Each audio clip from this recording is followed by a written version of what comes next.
En el río Ebro iba a decidirse la suerte de la República. El 28 de julio de 1938, la República, al borde del desastre, lanzó en el Valle del Ebro su mayor ofensiva. Las mejores unidades del ejército republicano entraron en combate. Un combate para ganar terreno y tiempo. El primer ministro Juan Negrín sabía que la guerra europea contra Hitler era inminente. Si la República conseguía resistir unos meses más, la guerra civil quedaría envuelta en el conflicto europeo y entonces sí que las democracias europeas tendrían que apoyar a la República. Por eso era tan importante la batalla del Ebro. Por eso, y para borrar el recuerdo de 2 años de continuas derrotas republicanas. There's a valley in Spain called Jarama. It's a place that beyond the solar. Las derrotas y las retiradas habían quedado atrás. Ahora, los soldados republicanos y los voluntarios internacionales se lanzaban a la ofensiva con nuevos ímpetus. Habla Frank Deegan. Era estupendo. Cruzábamos el río para atacarlos y obligarlos a retirarse. Esperábamos perseguirlos lejos y echarlos de este frente.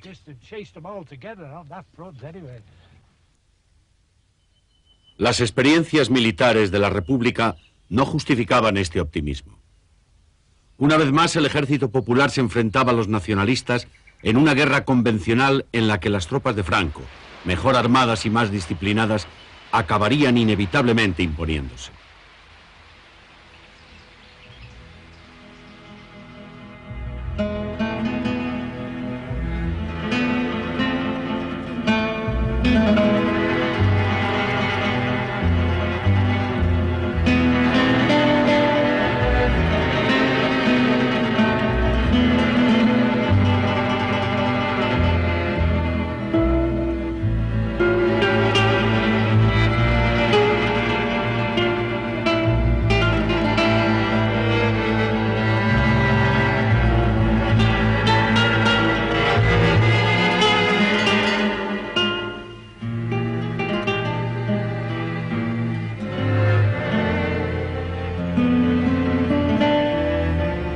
La Guerra Civil Española. Sexto episodio: victoria y derrota.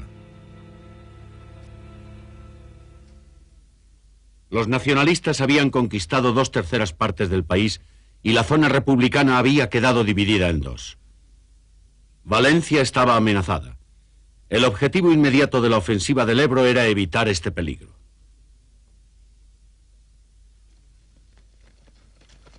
La ofensiva fue concebida principalmente por Juan Negrín, el enigmático primer ministro de la República. Negrín, un médico prestigioso de tendencia socialdemócrata, reflejaba en gran medida las contradicciones de la República. Estaba convencido de que la única forma de ganar la guerra era deteniendo la revolución y creando un ejército disciplinado con un mando centralizado que él mismo pudiera controlar. Los comunistas apoyaban la política de Negrín, aunque ideológicamente tuvieron muy poco en común con el primer ministro de la República. Negrín, por su parte, se veía obligado a cooperar con los comunistas, entre otros motivos porque necesitaba desesperadamente la ayuda soviética. El primer ministro era sutil, evasivo, con una personalidad indescifrable. Al mismo tiempo que organizaba la mayor ofensiva de la guerra, intentaba conseguir la paz a través de contactos secretos con representantes nacionalistas.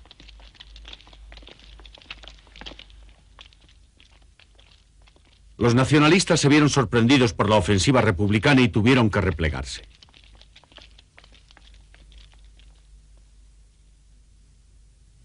Los montes alrededor de Gandesa, 40 kilómetros dentro del territorio nacionalista, se convirtieron en el nuevo frente. Franco ordenó el envío inmediato de refuerzos al frente del Ebro.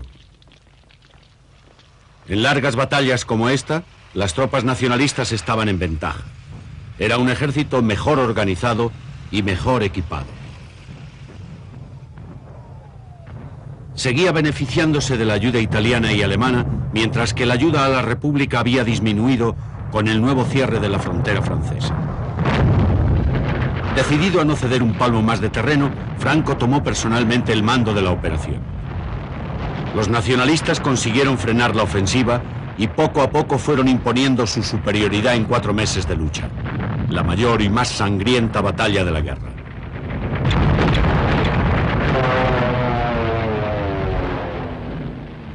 La Cota 666 era una de las posiciones avanzadas de la República y se convirtió en el primer objetivo de la contraofensiva nacionalista. Entre los defensores de esta posición estaba Bill Bailey. Hasta rezábamos para que oscureciera y pudiéramos al menos movernos. Pero de noche, esos bastardos seguían bombardeándonos.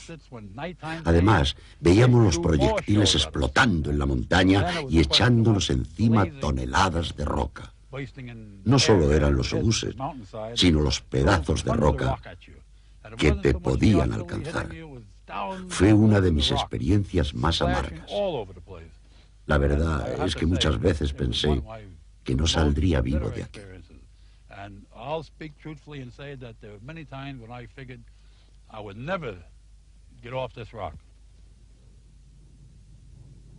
Finalmente, las tropas republicanas tuvieron que abandonar la posición y empezó la retirada. Una retirada que solo terminaría con el final de la guerra.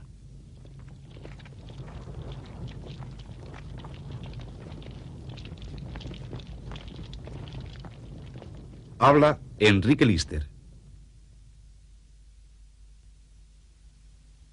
Y nosotros nos encontrábamos en una situación que no podíamos pues abandonar las posiciones. Bien, era una batalla de desgaste donde íbamos perdiendo lo mejor de nuestras fuerzas, pero no teníamos otra posibilidad. A estas alturas ya no cabía otra posibilidad. La batalla del Ebro había sido otro fracaso militar de la República.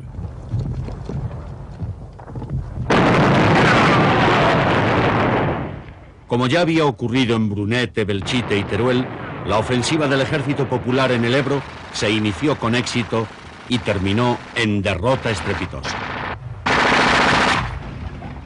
El gobierno de la República, con apoyo de los comunistas, había conseguido controlar la revolución en la retaguardia. En el frente también evitó el uso de tácticas militares revolucionarias. La guerra de guerrillas, inventada en España como respuesta popular a un ejército organizado, nunca fue utilizada en gran escala por las fuerzas republicanas. El ejército popular luchó con valentía, pero no podía imponerse en una batalla frontal a un enemigo más profesional y mejor armado. En su retirada, las tropas republicanas dejaron atrás grandes cantidades de armamento.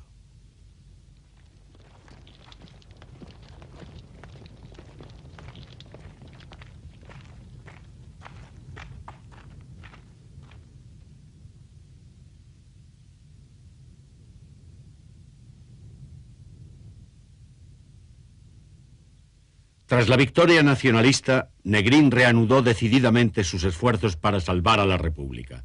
Primero, intentó salvarla mediante la negociación. El Mayo había dado a conocer su programa de 13 puntos para la victoria. En realidad, el programa insinuaba la posibilidad de una mediación para poner fin a la guerra. Negrín estaba horrorizado ante la continua destrucción, pero también estaba decidido a luchar por un futuro democrático para España. Si no podía conseguir una paz honrosa, el primer ministro republicano estaba dispuesto al menos a prolongar la guerra con la esperanza de que estallara en el resto de Europa el conflicto entre democracia y fascismo y envolviera a España. Pero Franco no estaba dispuesto a aceptar compromisos. Sabía que la victoria estaba a su alcance.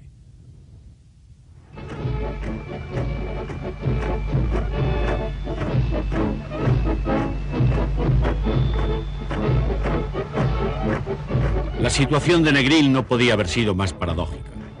Sus planes para salvar a la República dependían en gran medida del gran aliado de sus enemigos, Hitler, porque Negrín esperaba que fuera el afán expansionista de los nazis lo que desatara otra gran guerra. Cuando estallara esa guerra, Gran Bretaña y Francia no tendrían más remedio que aliarse con el gobierno republicano español. La expansión nazi había empezado en 1936. En marzo de 1938, las tropas alemanas entraron en Austria. En septiembre del mismo año, le tocó el turno a Checoslovaquia. Los jefes de gobierno de Francia y Gran Bretaña se reunieron con Hitler y Mussolini en Múnich para intentar salvar la paz. Para Francia y Gran Bretaña, la no intervención en España había sido al menos una forma de postergar el enfrentamiento con Hitler. Seguían manteniendo esa política a pesar de que los dos bandos en la guerra civil recibían ayuda extranjera abiertamente. En Múnich, las democracias europeas pactaron con Hitler. Estaban dispuestas a mantener la paz a cualquier precio.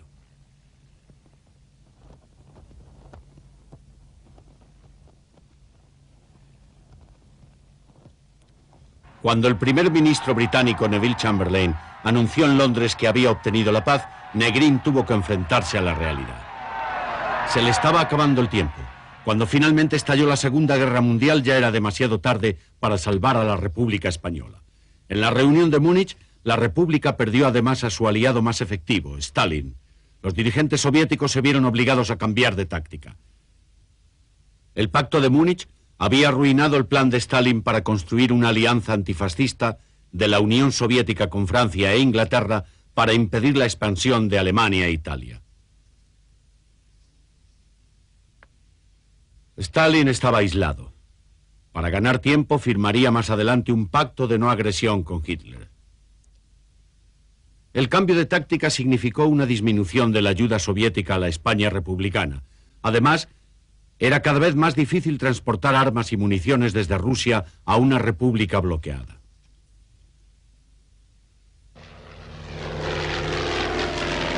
La política española de Hitler también cambió, pero en sentido contrario. El Führer se había dado cuenta de que podía actuar en España con impunidad sin que Francia y Gran Bretaña se inmutaran. Hitler quería acabar la guerra cuanto antes y su ayuda militar a los nacionalistas aumentó espectacularmente. Franco había pedido más armas a Alemania para la batalla del Ebro. A cambio de esta ayuda, los alemanes obtuvieron generosas concesiones mineras en España y la promesa de Franco de sufragar los gastos de la Legión Cóndor alemana.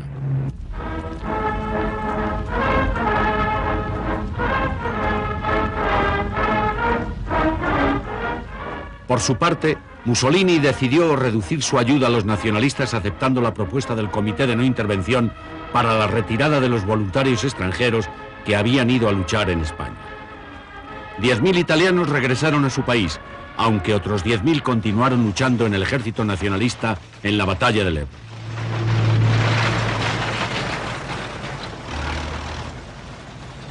Negrín también aceptó retirar a los voluntarios extranjeros que luchaban en defensa de la República. Aún le quedaba la esperanza de que la no intervención se convirtiera en realidad.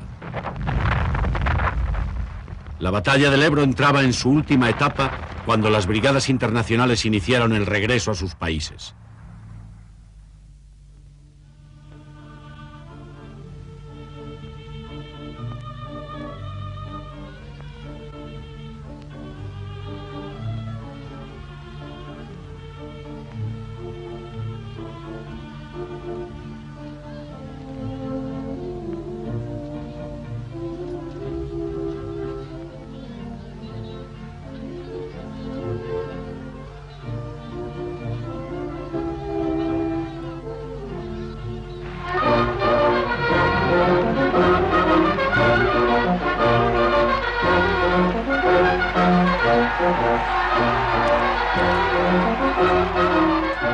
Barcelona se volcó en la calle para mostrar su gratitud a los supervivientes de 40.000 extranjeros que vinieron a defender a la República.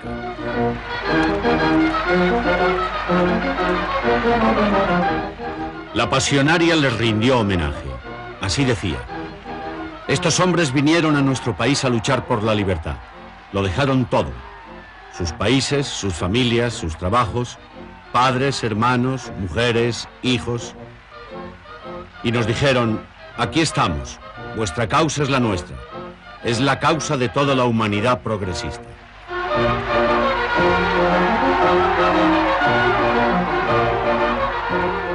La retirada de las brigadas internacionales prácticamente no afectó la capacidad combativa de la República. En los primeros meses de la guerra, las brigadas fueron un ejemplo de disciplina y solidaridad, pero desde un punto de vista militar no habían tenido una influencia decisiva. Para la mayoría de los voluntarios extranjeros, la guerra había terminado. Otros, los que habían venido desde países fascistas, no podían volver a sus casas. Y la guerra seguía. A mediados de noviembre, Franco había conquistado todo el terreno que había perdido en los 2 primeros días de la batalla del Ebro. Poco antes de las Navidades de 1938, los nacionalistas cruzaron el Ebro y entraron en Cataluña. Las armas enviadas por Alemania habían inclinado la balanza. El avance encontraba poca resistencia.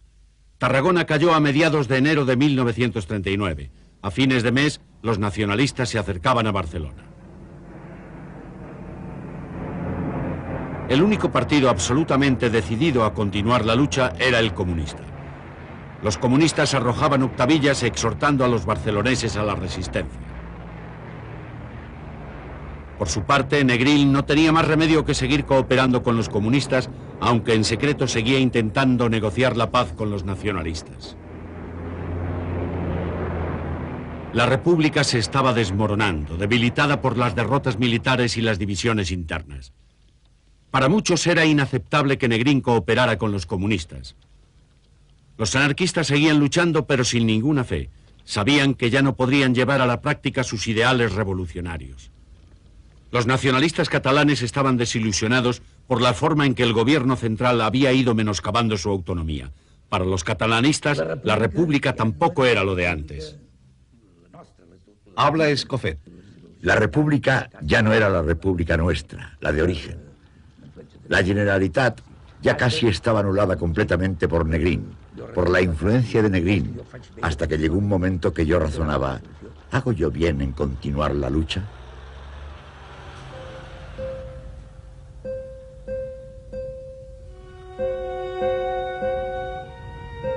Barcelona era una ciudad desmoralizada por los años de guerra, de sufrimiento, de privaciones y de hambre. Día tras día los bombardeos nacionalistas machacaban la ciudad, el puerto y el cinturón industrial. Todos los que podían salían de Barcelona.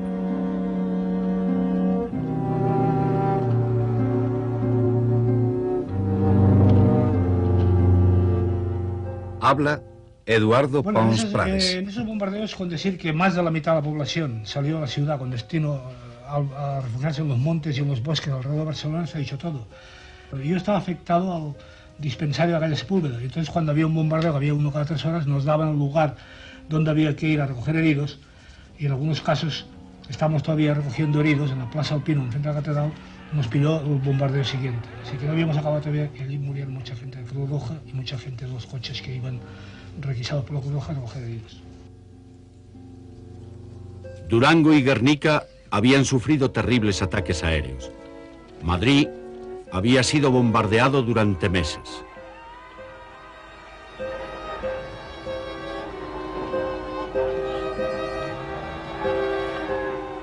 En Barcelona los bombardeos parecían inacabables. La destrucción y la muerte se habían convertido en experiencias cotidianas.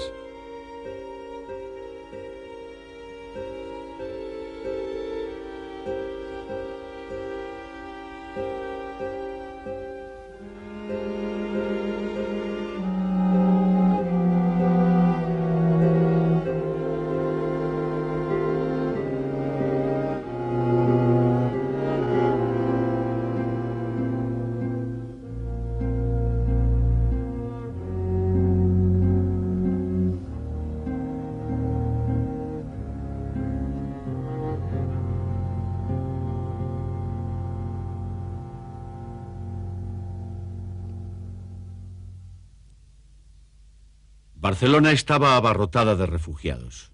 Muchos de ellos habían andado cientos de kilómetros huyendo de las represalias nacionalistas. El avance de las tropas de Franco obligaba a los refugiados a continuar la marcha hacia el norte. El 24 de enero los nacionalistas estaban solo a 8 kilómetros de una ciudad que ya estaba demasiado desmoralizada como para ofrecer resistencia.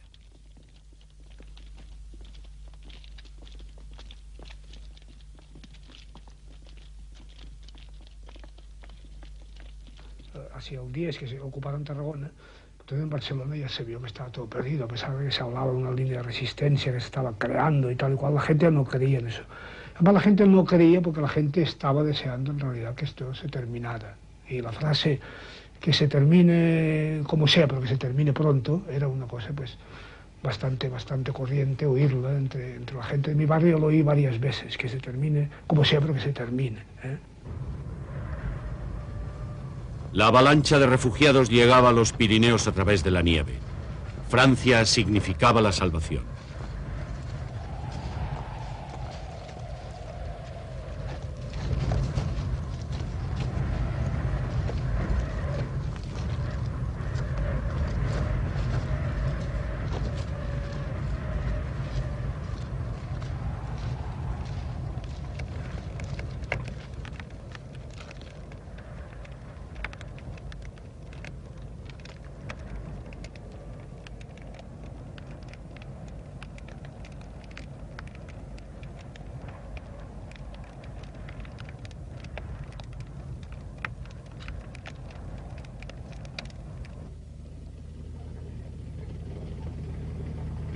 El 26 de enero las tropas nacionalistas entraron en Barcelona.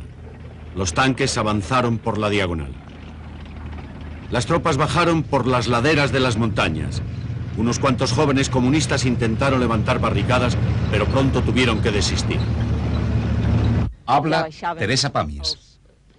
Los fascistas no tardarían en tomar Barcelona. Era un día soleado de Barcelona, de esos días radiantes. Las bayonetas de los fusiles brillaban, resplandecían a la luz del sol. Y aquella visión, que era una visión aterradora, a nosotros no nos aterró, no. La verdad es que no nos aterró, pero comprendimos que teníamos que huir. Huimos como pudimos y dejamos cuanto llevábamos al lado de las vías.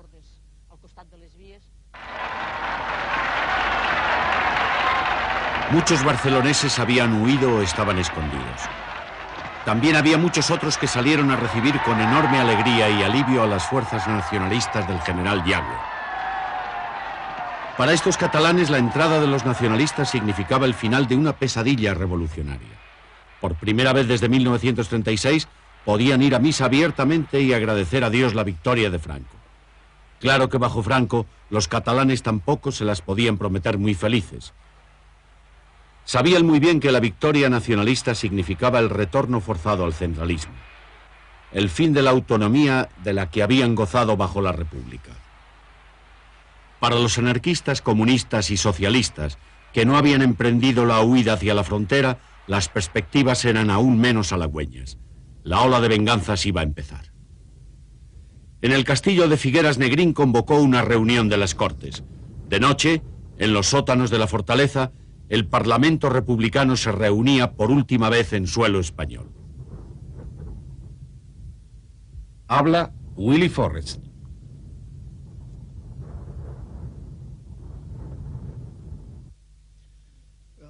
Bueno, Negrín se puso en pie para hablar y empezó leyendo de un texto que traía preparado. Pero al proseguir adelante, arrojó a un lado su manuscrito y empezó a pasearse arriba y abajo, y algo de emoción se asomó a su voz. Los nacionalistas avanzaban rápidamente. Una semana después de que las autoridades republicanas abandonaran Figueras, ya habían conquistado la población. By the victors against the vanquished.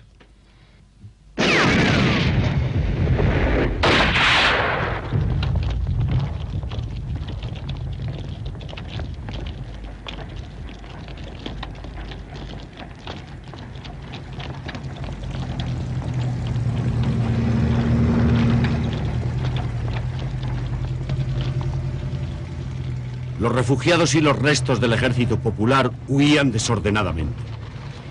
Negrín y sus ministros cruzaron la frontera y con ellos casi 500.000 de personas. 5.000 cada hora.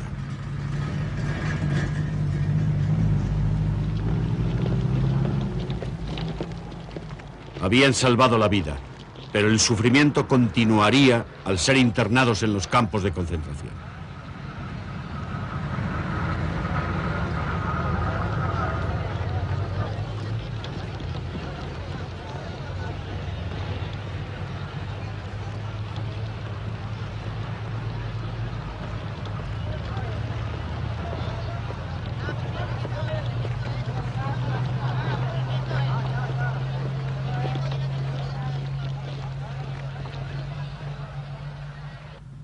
Las tropas nacionalistas llegaron al último puesto fronterizo. Cataluña había caído.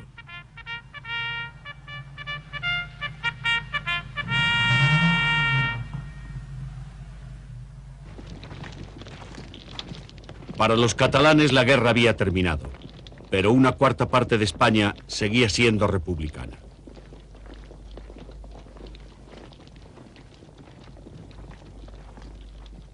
Negrín seguía siendo el primer ministro y tenía que volver a España para rescatar lo que pudiera, combatiendo o negociando. Franco no tenía interés en aceptar las propuestas de Negrín. Exigía la rendición incondicional.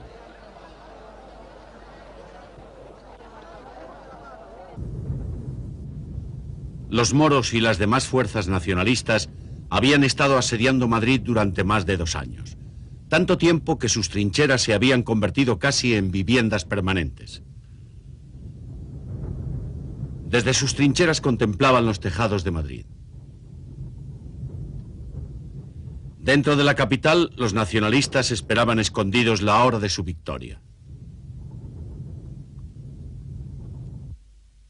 Enrique Miret Magdalena era un estudiante católico que se había refugiado en una dependencia de la embajada paraguaya. Estuve yo allí hablando siempre en voz baja y con las persianas echadas para que no se dieran cuenta de la cantidad de gente que estábamos en un piso, que estábamos entre 50 y 60 personas viviendo en un piso. Para los madrileños, tanto republicanos como nacionalistas disfrazados, el peor tormento era el hambre. El Madrid se comía lo que fuera, gatos callejeros incluso. Las amas de casa hacían horas de cola para poder comprar los escasos comestibles que se vendían. El hambre y el sufrimiento de la guerra habían debilitado su voluntad de resistir. El primer ministro Juan Negrín había regresado a España. Más que nunca estaba rodeado de comunistas, y los comunistas estaban ocupando los principales mandos militares. Negrín estableció su cuartel general cerca de Alicante. En lo que quedaba de la zona republicana, aún había 4 cuerpos de ejército con casi medio millón de hombres. El coronel Casado, comandante en jefe de la guarnición del centro, creía que la confianza depositada por Negrín en los comunistas era el principal obstáculo en las negociaciones de paz. Casado había iniciado por su cuenta negociaciones secretas con los nacionalistas y decidió desafiar la autoridad de su gobierno. Negrín y sus ministros estaban cenando cuando oyeron que Casado atacaba al gobierno por la radio. El periodista británico Willie Forrest también estaba allí. Había un teléfono en el comedor y Negrín pidió comunicación con Casado. Tuvo que colgar y esperar un momento. El teléfono volvió a sonar y Negrín habló con Casado. ¿Qué está pasando?, fue lo primero que le oí decir. Las respuestas de Casado eran obvias por lo que decía Negrín. ¿Que se han rebelado? ¿Contra quién? ¿Contra mí? Entonces, considérese usted relevado del mando. Negrín colgó y pidió a los ministros que se reunieran con él en el piso de arriba.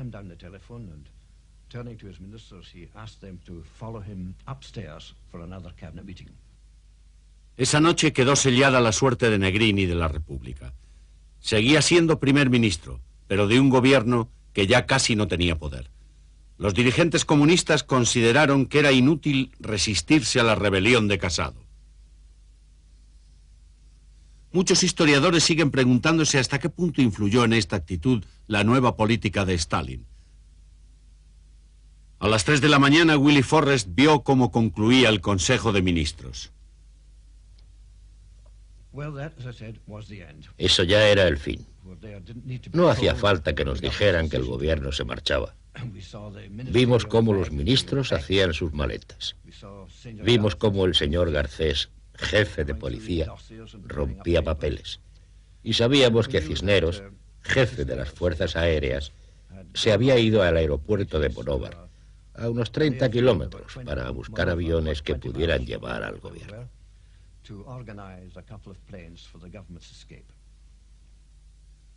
Al mismo tiempo empezaban los tiroteos en Madrid. Los partidarios de Casado se enfrentaban a las unidades comunistas que no sabían o no querían creer que sus dirigentes habían decidido no enfrentarse al golpe de Casado. Una vez más, las divisiones internas despedazaban a la República. Durante las siguientes 2 semanas, Casado intentó desesperadamente negociar una rendición honrosa. Sus esfuerzos fueron tan inútiles como lo habían sido los de Negrín. Franco rechazó todo intento de negociación y Casado no tuvo más remedio que ordenar a los ejércitos republicanos que izaran la bandera blanca. Después de tantos meses de asedio, las tropas nacionalistas entraron en Madrid sin encontrar resistencia. Yo me despierto y oigo los gritos por el pasillo, digo, esto es alguno que se ha vuelto loco y que nos va aquí a hacer terminar mal cuando estamos ya terminando la guerra. Y salí yo por allí y oí, ¡viva España, viva España! Dijo, oye, ¿pero qué estáis diciendo? Esto es una barbaridad, esto no puede ser. Dice, no, si es que se ha liberado Madrid, ha terminado la guerra. Entonces salimos de la embajada por el balcón. Y volvió otros de la calle. Habla Álvaro Delgado. Y nos fuimos a la calle a ver qué pasaba en la calle, ¿no? Yo creo que incluso parte de los que habían protagonizado los hechos del 14 de abril del 31 eran los mismos que estaban subidos en los camiones. Pero yo creo que eran más o menos la misma gente, ¿no? O al mismo, por lo menos el mismo número de gente y con las mismas señales de entusiasmo, ¿no? Los nacionalistas que habían quedado atrapados en el Madrid republicano se volcaron a la calle para aclamar a las tropas de Franco. ¡Viva España! ¡Viva Franco! ¡Viva España! Los republicanos más comprometidos huían de la venganza nacionalista. Su única salida era el puerto de Alicante. El 28 de marzo, mientras los nacionalistas entraban en Madrid, un barco inglés salía de Alicante con unos 500 refugiados republicanos. Atrás quedaban unos 20.000 refugiados amontonados en el puerto a la espera de otros barcos.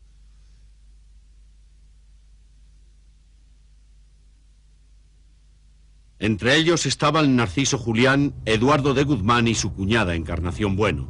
El paso de los años no ha borrado su recuerdo de aquellos días. Mirábamos hacia el horizonte y veíamos algunas luces.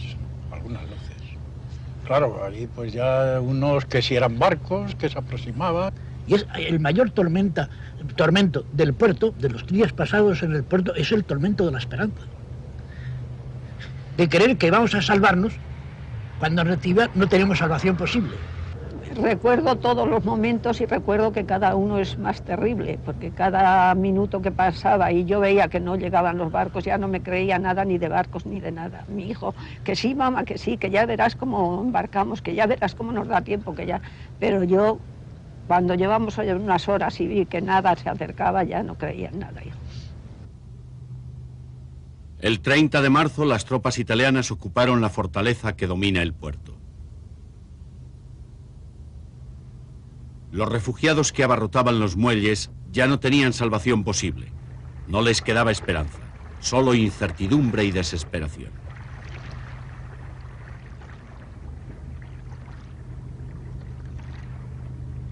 Eso estaba yo sentada ahí, mi hijo estaba a orilla de mí, ¿verdad? Y estábamos hablando ya cuando sabíamos que no iban a venir, que creíamos. Y venía un señor de unos 40 años, fuerte, bien, un hombre con una salud que se le veía todo, y al llegar a orilla de mí, yo no me di cuenta, nada más que al llegar, ¡pum!, sentí y cayó. Se dio un balazo y cayó en los pies, entonces yo ya perdí toda la serenidad, ¿verdad?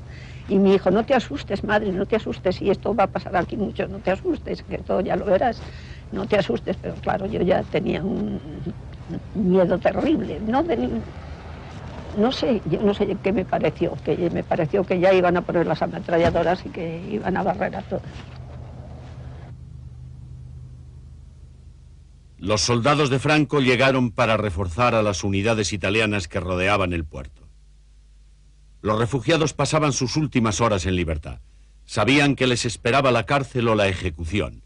algunos se preguntaban si valía la pena seguir viviendo. Y estamos toda la noche discutiendo qué es lo que debemos hacer desde el punto de vista revolucionario, sin hacernos ilusiones engañosas, sin pensar que nos vamos a salvar, qué es más conveniente para la cosa que hemos defendido, si entregarnos o matarnos. Y esa es la disyuntiva, y eso es lo que discutimos en el último momento, la última noche. Y los que son, te digo, las tendencias eran estas dos. A Mill decía, un compañero que se llamaba Mill, decía, yo no los ahorro crímenes. Si me quieren muerto tendrán que matarme. Esa noche nadie pegó un ojo. En la oscuridad, las macabras discusiones continuaban. La mayoría decidió seguir viviendo y dejar que sus enemigos decidieran su suerte. Algunos optaron por el suicidio. Eduardo de Guzmán presenció el último pacto suicida. Terminada la discusión, cuando hay que salir, se da la mano izquierda, dice nuestra última protesta contra el fascismo, levanta la pistola, la tula de la sien y se pegan el tiro al mismo tiempo. Y entonces nosotros que estamos con ellos, emprendemos la marcha. Y hay quien dice entonces, pronto envidiaremos a los muertos. Yo digo, no, ya ha empezado a envidiarlos. La tragedia de los refugiados en Alicante fue la agonía de la República. Casi 3 años después del alzamiento militar, la guerra había terminado. Al callar los cañones, volvieron a repicar las campanas.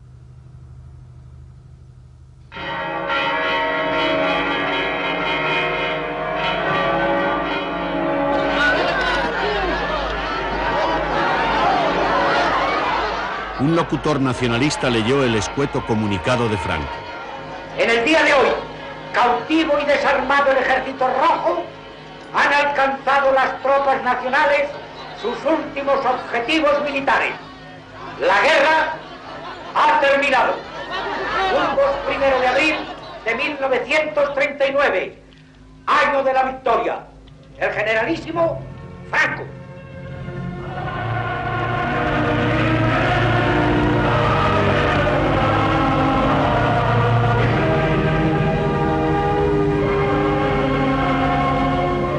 El 2 de abril, domingo de Ramos, Franco depositó su espada de la victoria ante un altar. La España conservadora y religiosa celebraba el triunfo. La República había muerto. La Nueva España era la España de Franco.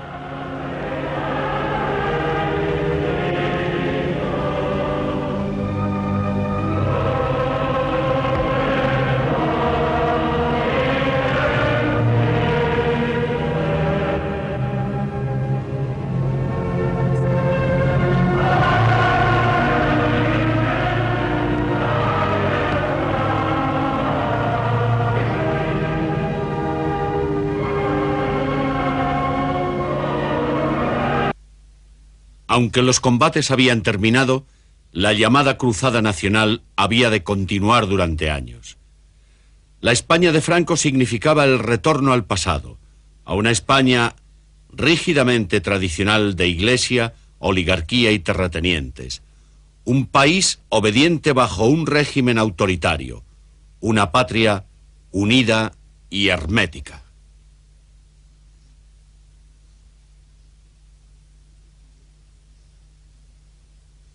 Nadie que hubiera defendido a la República podía sentirse seguro.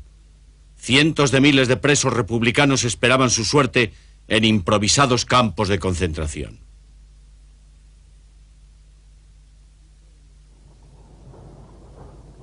Aquí fueron encerrados los refugiados capturados en el puerto de Alicante. Estos campos rodeados de palmeras fueron el campo de concentración de Albatera.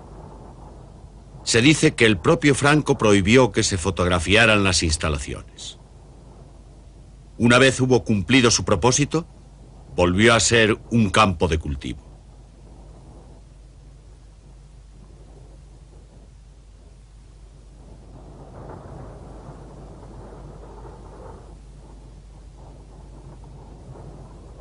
Solo queda la vieja choza que utilizaba la Guardia.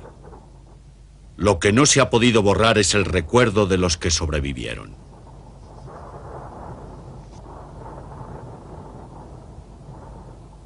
Bueno, la represión desde el primer momento.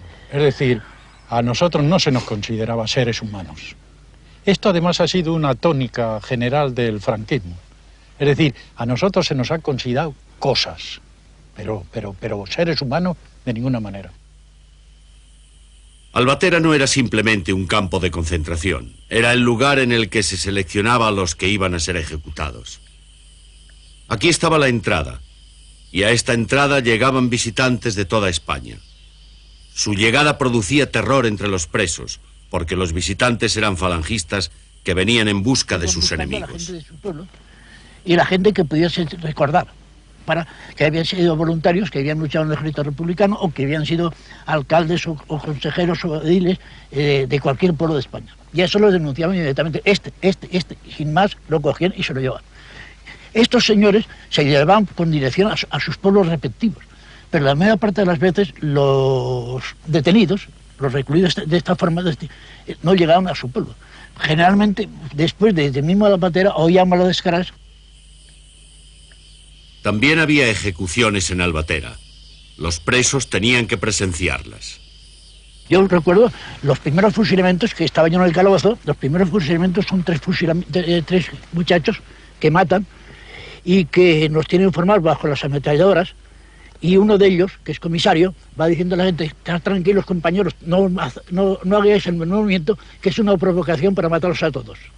Y lo fusilan delante de nosotros. Nadie sabe cuántas personas murieron de hambre o fusiladas en Albatera. La mayoría de la gente conoce ya lo que son los campos de exterminio nazis, ¿no? Lo han visto en películas y lo han visto en toda una serie de...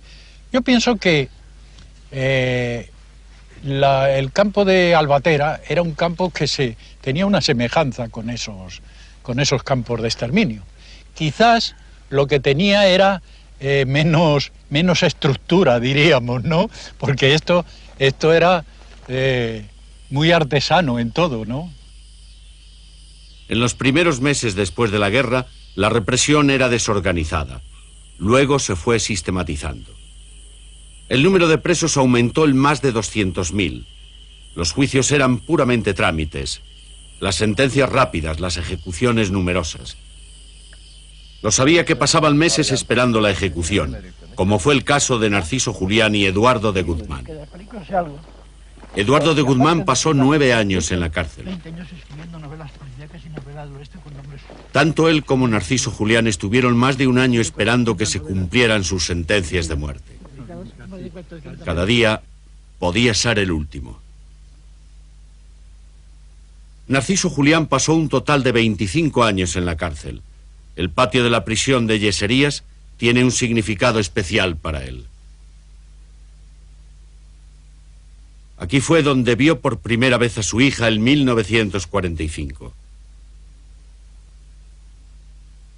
20 años más tarde, en 1965, conoció a su nieta en el mismo lugar. Los nacionalistas consideraban que había que eliminar todo vestigio de oposición para mantener la unidad. Tomás Garicano Goñi, que fue más tarde ministro de Franco, era uno de los muchos que consideraban inevitable la represión. La reacción de las personas que estaban en los partidos comunistas y socialistas, que estaban ya en libertad, y de la gente que estaba fuera, en el extranjero, exiliados, que vinieran y quisieran dar una vuelta completa a la situación y ser ellos los que hubiesen mandado.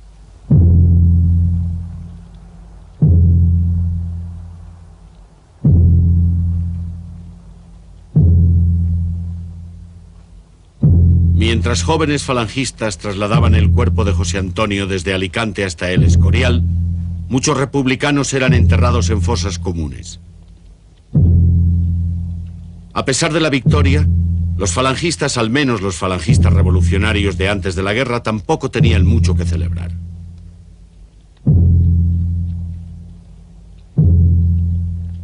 Franco estaba convirtiendo a España en un estado monolítico en el que no cabía la oposición.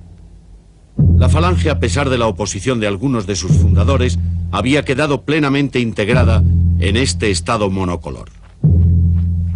José Antonio se había convertido en el gran mártir de la España franquista, aunque políticamente era ya un símbolo inocuo.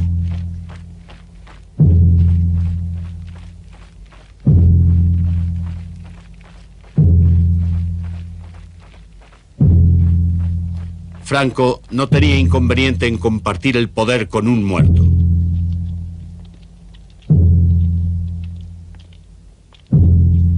Solo podía haber una ideología, las demás quedaban suprimidas. Solo podía haber una patria, las autonomías regionales quedaban abolidas. Solo una lengua, la lengua del imperio, el castellano. Para unos españoles el nuevo régimen era intolerablemente opresivo, para otros era una auténtica liberación, el retorno a la España ordenada y religiosa que anhelaban. Habla Petra Román de Bondía. Santo que hubiera, estaban llenas, salía la gente acompañando a la procesión, todo eso que desapareció con la República. Cosas secundarias que no tienen importancia actualmente para mí, pero que en aquellos momentos sí tenían importancia. Y nos daba sensación de recuperar algo que habíamos perdido. Los valores religiosos, los valores patrióticos, los valores de orden, todo eso se recuperó. Lo que pasa es que faltaron las libertades, pero lógicamente los que teníamos una vida pues organizada y éramos profesionales y no veíamos las cosas bajo otro punto de vista más que el personal, pues estábamos tranquilos y veíamos las cosas con mucha tranquilidad y contentos.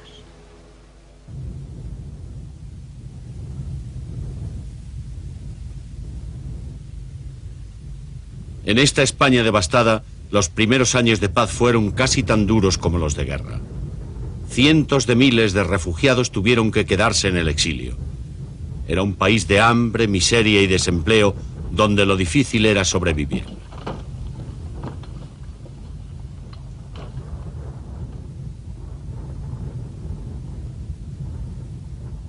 Para los vencidos no hubo misericordia. Franco no perdonaba. A los republicanos que habían regresado a sus hogares al final de la guerra no se les dejaba olvidar su pasado.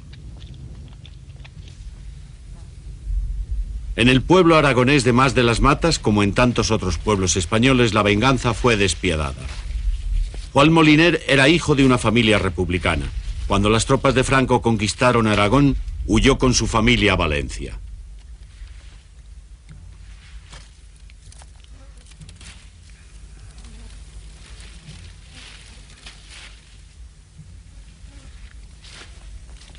Y cuando terminó la guerra, pues Franco dijo que no tuviéramos miedo a nadie a venir los que nos habían manchado las manos con sangre a nuestros pueblos. Y claro, pues los que no teníamos nada de eso, pues volvimos a nuestros pueblos.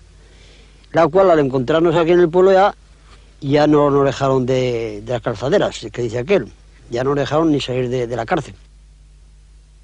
El padre de Moliner fue encarcelado por los falangistas que ahora mandaban en el pueblo. Juan no vio a su padre más. 40 años después, el recuerdo es aún demasiado doloroso. Hombre, claro que lo recuerdo.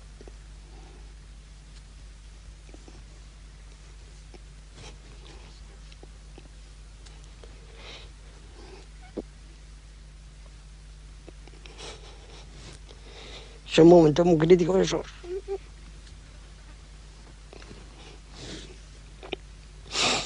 Ya les digo, eso es muy serio, eso. Eso que a nadie le pase. Y que has tenido que convivir continuamente con ellos, ¿sabes? O sea que sabes que te lo han matado ellos y has tenido que convivir porque no has podido decir una palabra a nadie, ¿sabes? En una guerra civil, el dolor y el odio son los únicos vencedores.